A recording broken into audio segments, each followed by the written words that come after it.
Fala galera, vamos começar então o nosso estudo da parte especial do Código Penal?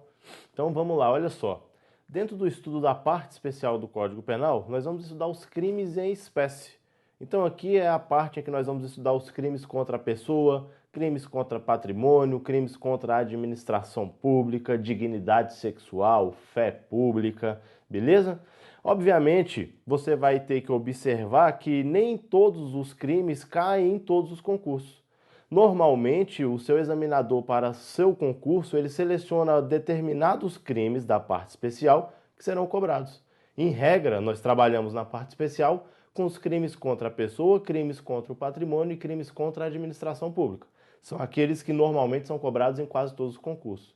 Evidentemente, em um ou outro concurso, principalmente quando estamos diante de concursos que exigem já a formação em direito, ele cobra alguns crimes a mais e muitas vezes até a parte especial como um todo, beleza? O que nós vamos fazer?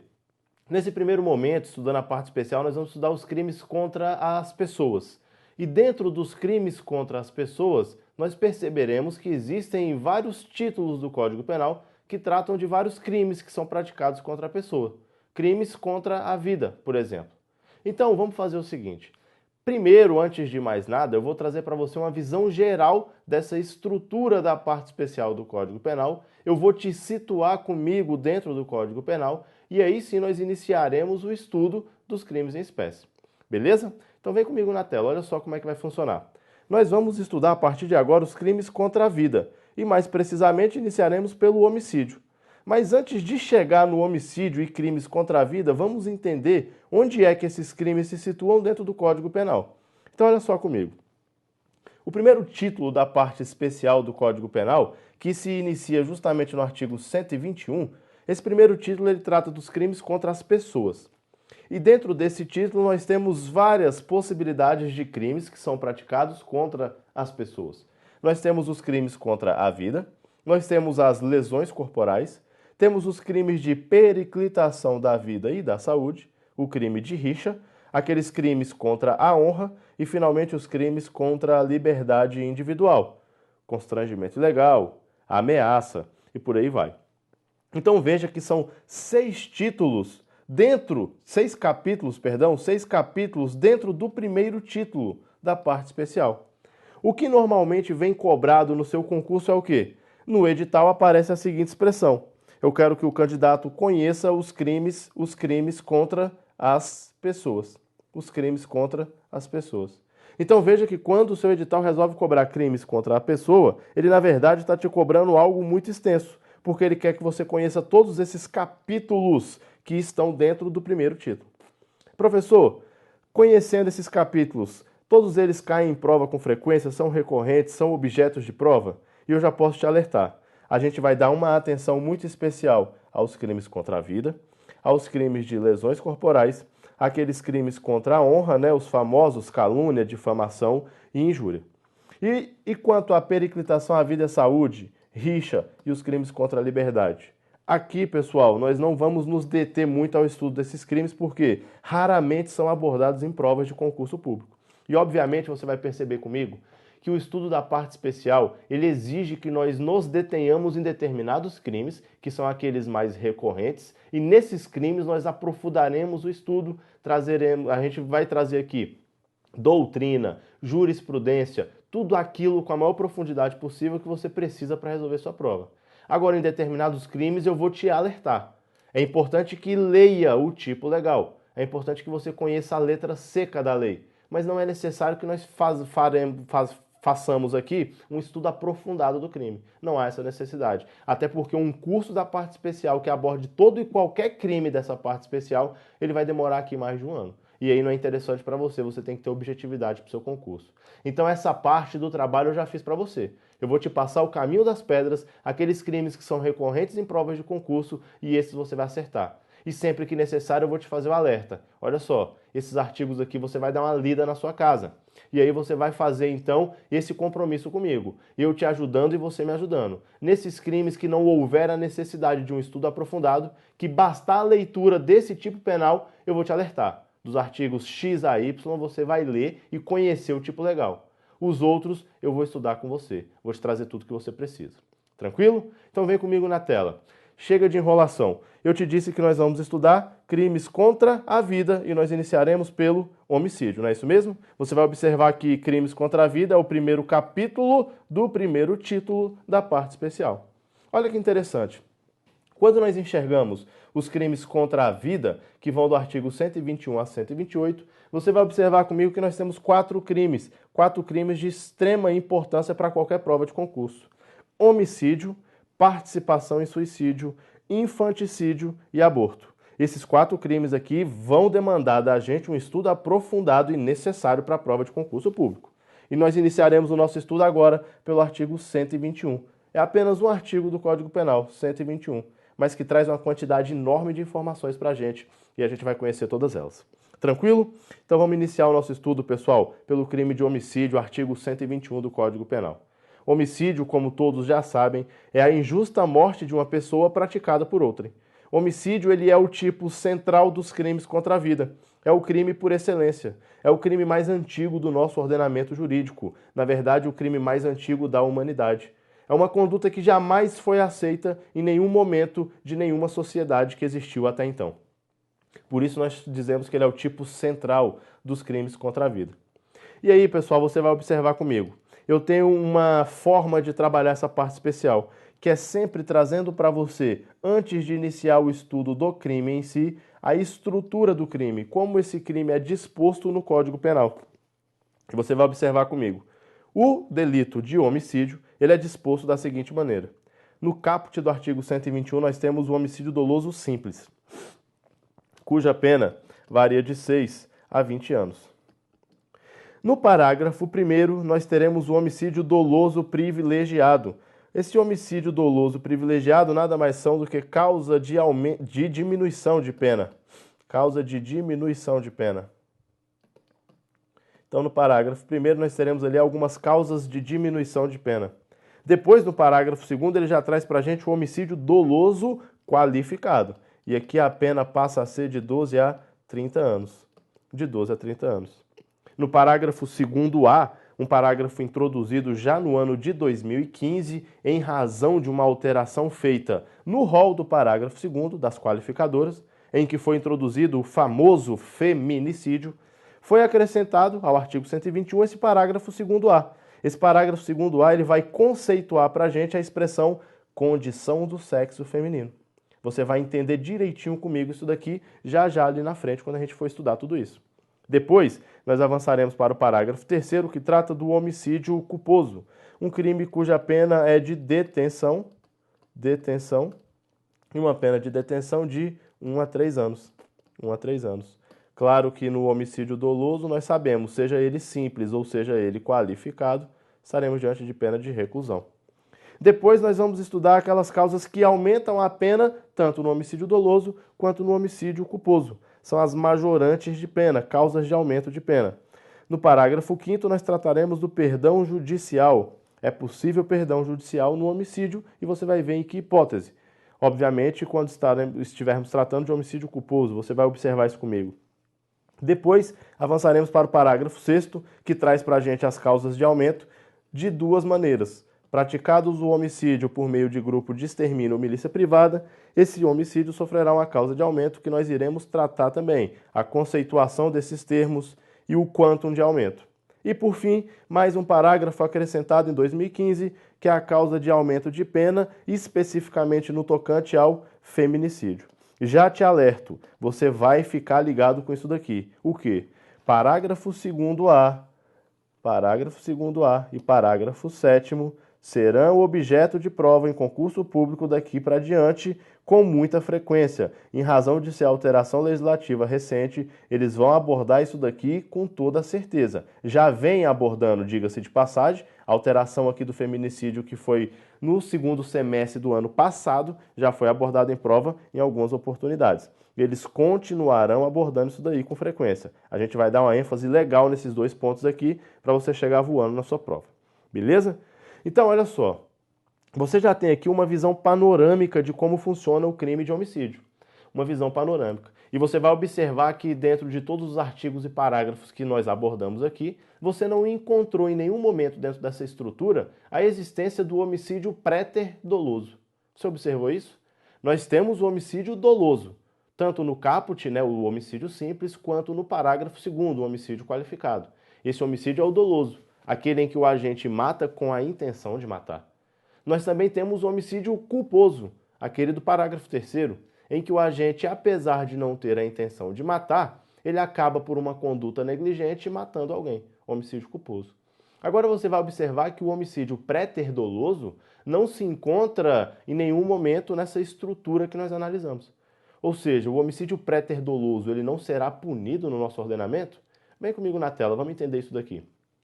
Então você percebe que nós temos a existência do homicídio doloso e temos também o homicídio culposo. Mas e o homicídio préter-doloso? Ele não é previsto no Código Penal como uma figura delituosa? Vamos pensar nisso daqui, olha só. Em primeiro lugar, o que é um homicídio préter-doloso? O que é um crime préter-doloso? O crime préter-doloso, obviamente, é aquele crime que é praticado de maneira dolosa, mas que se agrava por um resultado culposo. Então imagine que o agente queira praticar uma infração penal de lesão corporal. É isso que ele queria praticar, lesão corporal. Mas ele acaba imprudentemente levando a vítima à morte. Ele não queria matar a vítima, ele queria lesionar. Mas em razão da lesão que ele provoca, acidentalmente essa vítima acaba morrendo. Ele não queria a morte. Ou seja, estamos diante de um crime préter-doloso. E mais, um crime de homicídio préter-doloso. Por que isso? A intenção do agente era lesionar, mas ele acabou matando a vítima. Se o resultado é a morte de alguém, estamos tratando do crime de homicídio. Mas veja, eu não tenho um homicídio doloso e eu não tenho um homicídio culposo. O que eu tenho, na verdade, é um homicídio préter-doloso. É aquele em que houve um crime antecedente cuja conduta foi dolosa, mas que produziu um resultado que agrava a pena de maneira culposa. Então, préter-dolo, que nada mais é do que a soma entre dolo, no antecedente, e culpa, no consequente, ele pode existir no crime de homicídio. E aí, o Código Penal prevê essa figura delituosa? Ele prevê. Prevê, mas não como crime de homicídio préter-doloso. Ele prevê, na verdade, o homicídio préter-doloso lá no artigo 129, e nós vamos estudá-lo. No artigo 129, nós veremos a figura da lesão corporal seguida de morte. A lesão corporal seguida de morte nada mais é do que o homicídio préter-doloso. Mas que o nosso Código Penal, diferentemente do que fazem outros códigos pelo mundo afora, ele resolveu tratar essa lesão corporal seguida de morte, que é o homicídio préter-doloso, como um crime diferente do homicídio. Então, o homicídio no nosso ordenamento ele é punido a título de dolo ou culpa. Se ocorre um homicídio préter-doloso, ele vai ser considerado uma lesão corporal, qualificada, agravada pelo resultado morte, obviamente. Então vamos responder, olha só comigo na tela. O 121 não prevê a figura do homicídio préter-doloso? Prevê. Na verdade, o homicídio préter-doloso não é previsto dentro dos crimes contra a vida. Isso não, porque nós sabemos que o homicídio préter-doloso não está no 121. Agora, na estrutura adotada pelo nosso Código Penal, o homicídio préter-doloso trata-se do crime de lesão corporal seguida de morte. Então, apesar de não estar previsto no artigo 121 como um crime contra a vida, o homicídio préter-doloso está previsto lá na lesão corporal, precisamente no seu artigo 129, parágrafo 3º. Tranquilo isso daí? Então, pessoal, para a gente não tem problema nenhum. O homicídio préter-doloso, ele está previsto no Código Penal? Ele está previsto, não como crime de homicídio, mas sim como crime de lesão corporal seguida de morte. Lembrando sempre que o préter-dolo, só para a gente deixar isso escrito, o préter-dolo nada mais é do que a soma entre o dolo com a culpa. Então, o dolo no crime antecedente. Dolo no crime antecedente. Enquanto a culpa está na consequência, está no resultado, no crime consequente. Por exemplo, nesse caso que nós estamos analisando, do homicídio préter-doloso, ele tem o dolo de lesão corporal. O que ele quer causar é uma lesão corporal. E ele, por exemplo, dá um murro, dá um chute na vítima. O problema é que essa vítima, em razão daquela agressão sofrida, agressão essa praticada com a intenção de lesionar, tão somente, acaba gerando a morte. E ao gerar a morte a título culposo, estamos diante de um homicídio préter-doloso, que no nosso Código Penal é considerado um crime de lesão corporal seguida de morte. Beleza? Então o primeiro ponto que a gente analisa, pensando na estrutura do delito, é justamente esse. Existe o homicídio doloso e existe o homicídio culposo. Agora, quando estamos diante de um homicídio préter-doloso, lesão corporal seguida de morte. Tranquilo isso daí? Então, assunto encerrado. Agora, antes de avançar para o estudo do homicídio simples, do caput, começar a estudar o sujeito ativo, o sujeito passivo, o objeto jurídico tutelado, nós precisamos fazer uma distinção extremamente importante entre os crimes de homicídio e o crime de genocídio. Não vamos confundir alhos com bugalhos, beleza, pessoal? Vem comigo na tela, olha só. Vamos começar a entender isso daqui. Nós já sabemos que o homicídio é quando eu mato alguém de maneira injusta, obviamente, né? De maneira não permitida pela lei. Agora, não podemos confundir o delito de genocídio com homicídio. O homicídio nós já conhecemos, vamos então conceituar o genocídio. O que é genocídio? Genocídio significa a exterminação sistemática de pessoas, tendo como principal motivação as diferenças de nacionalidade, raça, religião e, principalmente, diferenças étnicas. É uma prática que visa eliminar minorias étnicas em determinada região. Então, olha só, você analisa comigo o conceito de genocídio e você percebe que ele já começa dizendo que o genocídio nada mais é do que uma exterminação sistemática de pessoas. Exterminação sistemática de pessoas. Quando você lê o conceito de genocídio, obviamente você pensa comigo o seguinte, olha só. Professor, se eu estou exterminando pessoas, obviamente eu estou matando essas pessoas. Então você quer me dizer que o genocídio, ele sempre é praticado por meio de homicídios? É isso que você está me explicando? Então vamos entender. O genocídio, a intenção do agente não é matar a vítima pura e simplesmente. A intenção dele é exterminar um determinado grupo. É destruir, no todo ou em parte, determinado grupo nacional, étnico, religioso, racial. Então veja que a intenção dele não se encerra na morte. Ele quer, além da morte, acabar com determinado grupo. Obviamente, com a finalidade de exterminar esse grupo, ele pratica essa conduta por meio da morte. Ou seja, o homicídio ele é mero meio de prática do genocídio. Você consegue enxergar isso? Eu utilizo-me do homicídio para atingir o genocídio. Tranquilo isso daí? A gente já percebeu que o homicídio ele é um meio de execução do genocídio, tranquilo. Agora a pergunta que não quer calar e que a gente tem que ficar atento com ela é a seguinte. Será que o genocídio somente é praticado por meio do homicídio? Vem comigo na tela, olha só. O crime de genocídio sempre será praticado mediante a morte dos membros do grupo que pretende se eliminar? Ou seja, será que sempre que eu penso em genocídio, esse genocídio foi praticado por meio de homicídios? Será que o homicídio é a única forma de praticar genocídio? E aqui, pessoal, nós devemos ficar atentos, porque a resposta é negativa. Eu posso praticar o genocídio sem praticar homicídios. Espera aí, professor. Como é que eu vou exterminar um grupo sem que eu mate as pessoas desse grupo, sem que eu pratique homicídio contra as pessoas desse grupo? Pessoal, isso é simples demais. Se eu tenho a intenção de destruir determinado grupo nacional, étnico, racial, religioso, eu posso optar por realizar o aborto em todas as gestantes daquele grupo. Assim eu impeço que esse grupo se procrie, que esse grupo evolua e em um determinado momento as pessoas envelhecem e morrem, ninguém nasce, esse grupo acaba. Então veja que eu posso exterminar, destruir determinado grupo sem que eu pratique necessariamente o homicídio contra os integrantes desse grupo. Quem está vivo eu deixo vivo, mas as gestantes eu mato todos aqueles fetos. Eu impeço o nascimento de novos membros daquele grupo por meio do aborto. Eu estou praticando uma conduta que visa a destruição do grupo, mas não estou praticando homicídio. Então olha que interessante, e o aborto é somente um dos exemplos. Veja que eu posso então impedir, destruir e exterminar determinado grupo sem praticar homicídio. Então aqui a gente separa totalmente o homicídio do genocídio. O genocídio é a tentativa de destruir determinado grupo, o homicídio é simplesmente a morte de alguém, com essa finalidade pura e simples de matar alguém. Agora, o homicídio pode ser o meio de execução do genocídio? Pode. Mas ele é o único? Não. Então vamos entender isso daqui, olha na tela. Então eu te pergunto, o crime de genocídio será sempre praticado mediante homicídio? E a resposta é negativa. Negativa, e você vai olhar comigo o teor da Lei 2.889 de 56, que é a lei que trata do crime de genocídio. E olha o que ela diz pra gente. Ela começa conceituando genocídio. Quem, com a intenção de destruir no todo ou em parte, grupo nacional, étnico, racial ou religioso, ou seja, isso é o genocídio, né? É a intenção de destruir grupo nacional, étnico, racial ou religioso. Então, quem praticar o genocídio, ele vai responder por determinada pena.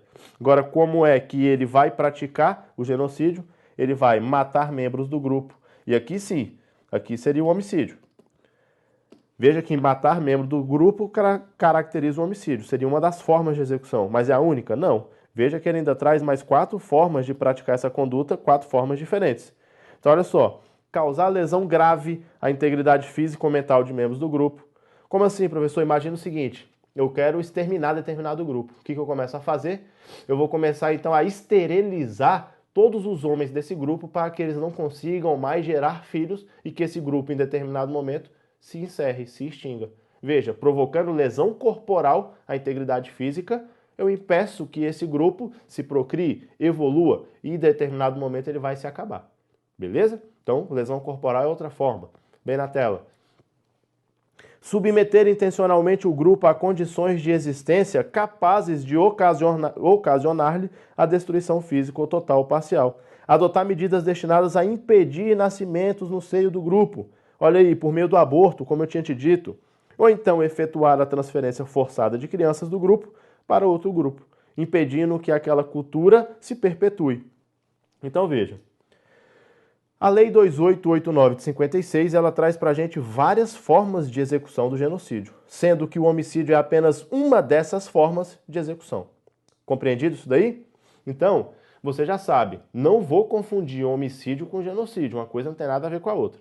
Homicídio é a prática da morte de alguém, matar alguém pura e simplesmente. Genocídio é você pretender destruir um grupo. E aí você pode destruir esse grupo por meio do homicídio, por meio do aborto, por meio de lesão corporal, por meio de várias formas. Tranquilo? Professor, qual que é a importância de estar aqui analisando a diferença entre homicídio e genocídio? A grande importância para isso, pessoal, é a seguinte. Quando eu estou diante de um crime contra a vida, eu sei que esse crime doloso contra a vida ele deve ser julgado pelo tribunal do júri. Um crime doloso contra a vida ele é de competência do tribunal do júri. Se eu estou falando de homicídio, crime contra a vida. Homicídio doloso, tribunal do júri. O genocídio, ele é um crime contra a vida? Não. O genocídio não é crime contra a vida. Ele é um crime contra a dignidade humana. Ele é um crime contra toda a sociedade, não um crime contra a vida. Ele transcende a vida de quem está sendo vítima daquele delito.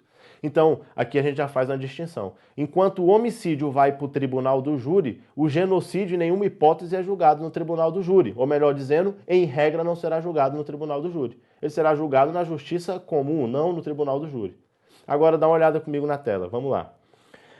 O crime de genocídio, como eu te disse, não é doloso contra a vida, portanto, não se sujeita à competência do tribunal do júri. E aí você vai adotar essa frase que eu trouxe para você como uma regra. Obviamente, se ele não se trata de crime doloso contra a vida, ele não se sujeita à competência do júri.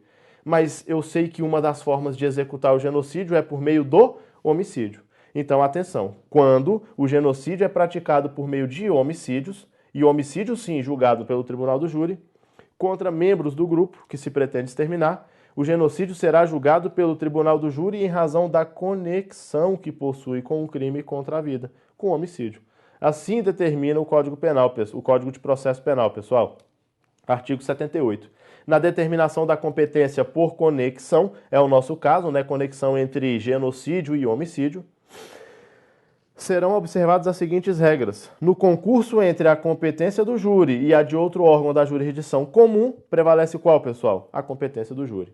Então, olha que interessante, o agente praticou o crime de genocídio. Só que ele praticou o crime de genocídio por meio de homicídio. Ele vai responder pelos dois. O STF já definiu, se para a prática do genocídio o agente pratica homicídio, ele pratica vários crimes em concursos materiais, em concursos formais, melhor dizendo. Então veja que ele pratica homicídio com a intenção de atingir o genocídio, são dois crimes, ele responde pelos dois. Como o homicídio é crime contra a vida e crime contra a vida fica a cargo da competência do tribunal do júri, o genocídio, nessa hipótese específica, será julgado por quem? Pelo tribunal do júri. Esse é o mandamento do CPP e é assim que funciona. Então toda essa novela é para te deixar claro o seguinte: quando você encontrar na sua prova a afirmação de que o homicídio será julgado pelo tribunal do júri quando doloso, correto. O genocídio será julgado pelo tribunal do júri? Regra não. Então, o item peremptório dessa forma, genocídio é julgado pelo tribunal do júri, você marca errado. Porque você vai ter a condição de entender que o genocídio não é crime contra a vida, que o genocídio pode inclusive ser praticado sem que exista ali o homicídio, e, portanto, ele está fora do tribunal do júri. Porém, quando o crime de genocídio for praticado em concurso formal com o crime de homicídio, aí sim esse genocídio será julgado também pelo tribunal do júri. Compreendido isso daí? Tranquilo, pessoal? Sem problema? Então a gente pode avançar. Veja que a gente estudou a estrutura do homicídio, eu te trouxe ali todas as informações, analisamos que o homicídio pré-doloso não é tratado no artigo 121, mas sim ele é um crime de lesão corporal seguida de morte, no artigo 129. E agora estudamos aqui a diferença entre genocídio e homicídio e a questão da competência do tribunal do júri, que julga eventualmente o crime de genocídio sempre que ele é praticado mediante o homicídio, o que não é necessário. Compreendido? Então agora nós estamos aptos a avançar no estudo. E o que a gente faz agora? A gente vai retomar aquela estrutura que nós vimos lá no começo, do crime de homicídio, e ali nós começaremos a estudar então o homicídio doloso simples, aquele homicídio previsto no caput do artigo 121. Então vem comigo na tela, vamos entender isso aqui, olha só. Agora a gente avança. Aqui eu trouxe para vocês entendimento jurisprudencial do STF, né, a respeito dessa questão do genocídio. Deixa eu apagar para vocês enxergarem, olha aqui. Tranquilo, olha só. Esse também, né, essa questão do genocídio em conjunto com homicídio ser julgado no tribunal do júri foi um entendimento do STF e eu trago para você ali o recurso extraordinário para confirmar o que eu estou te falando. 351.487 do Paraná.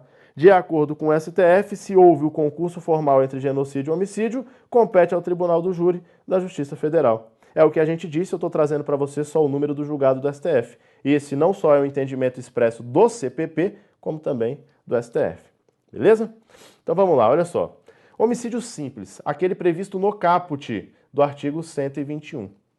Nós vamos passar a estudá-lo. Lembrando, esse homicídio simples, cuja pena varia dos seus 6 a 20 anos. Beleza? Nós temos aqui, então, pessoal, o estudo do sujeito ativo, sujeito passivo, objeto jurídico, elemento subjetivo, consumação. Vamos paulatinamente avançando nesse estudo. A gente vai começar a estudar o quê? Sujeito ativo. Quem é que pode praticar o crime de homicídio no nosso ordenamento jurídico? E aqui você não vai ter dúvida. Estamos diante de um crime comum, podendo ser praticado por qualquer pessoa. Professor, o que é um crime comum? Eu me esqueci. Eu não lembro o que é um crime comum. Crime comum é aquele... Então, olha só, é aquele que não exige nenhuma qualidade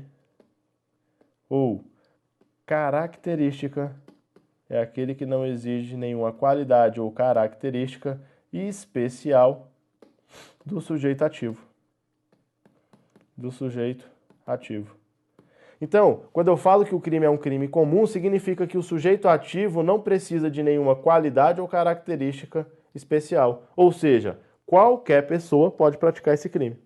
Basta que seja, obviamente, uma pessoa que tenha 18 anos ou mais e que seja capaz. Ela será sujeito ativo do crime de homicídio. Beleza? Agora, quem é o sujeito passivo? Quem é que pode ser vítima do crime de homicídio? E aí, pessoal, a gente vai fazer o seguinte. Antes de avançar para o estudo do sujeito passivo, a gente vai fazer a nossa primeira pausa, para que eu não precise interromper o raciocínio pelo meio do caminho. Então a gente vai fazer aqui a nossa pausa e a gente retorna já trazendo para você a questão atinente ao sujeito passivo do crime de homicídio. Um abraço, até já já.